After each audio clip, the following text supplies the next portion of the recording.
RTI, otherwise known as response to intervention, is a process used by educators to help students who are struggling with a skill or a lesson.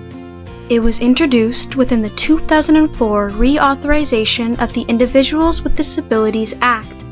These interventions, however, are not just for special needs students or those with learning disabilities, but for any student who is having academic trouble within the classroom. Test scores and other measures of progress are used to help provide an intervention that is best suited for the struggling child. If the initial intervention does not prove successful, more focused interventions are then used. RTI is broken up into 3 tiers.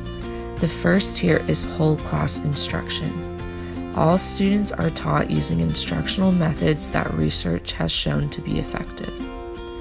As students work in small groups, the teacher uses differentiated instruction to target different skill levels and learning styles. The entire class is also screened to identify students who are at risk of failing. The second tier is small group interventions. Those struggling in Tier 1 are moved to this tier to receive additional lessons in small groups 2 or 3 times a week. Skill assessments are done weekly or every other week to monitor the child's progress. The last tier is intensive interventions. Those struggling in Tier 2 are moved to this tier to receive additional instruction in specific skills. These students usually spend part of the day in the general education classroom. Then they break off to receive targeted lessons. Those struggling in Tier 3 will be referred to an evaluation for special needs services. There are many different teaching strategies within RTI that are also related to each tier.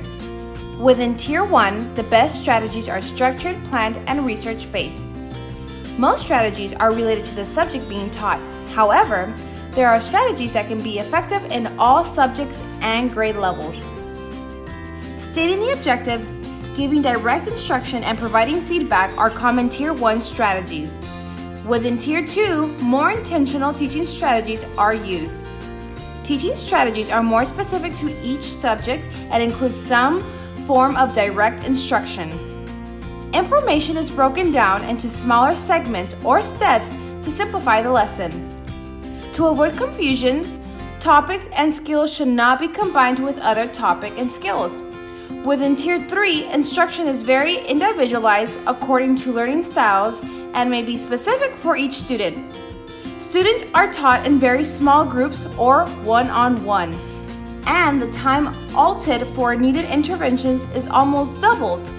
Instruction is geared towards students who have difficulty or a learning disability in a core subject area. One school in Michigan was selected for a case study involving RTI after it was nominated by several teachers. Margaret Mead Elementary was chosen due to its success in remarkably improving the students' reading skills using response to intervention. This success was due to the new principal, Ms. Tate, who had extensive knowledge of RTI within English and language arts.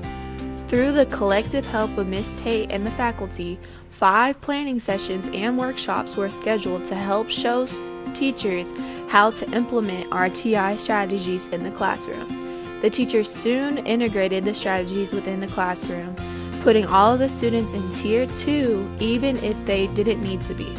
In 2008, Med Elementary School did not meet No Child Left Behind's adequate yearly progress. However, for the past few years, the students have been excelling academically, showing a campus-wide turnaround, especially in reading. Response to intervention is designed to help and benefit students. The approach eliminates a wait-to-fail situation as a struggling child promptly receives help within the classroom.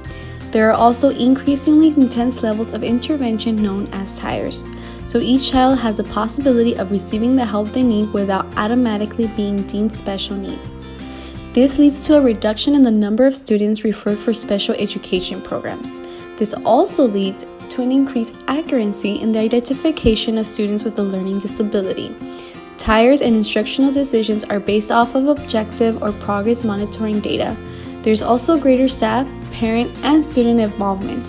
RTI provides aid to a vast range of students and an early determinant for children with disabilities.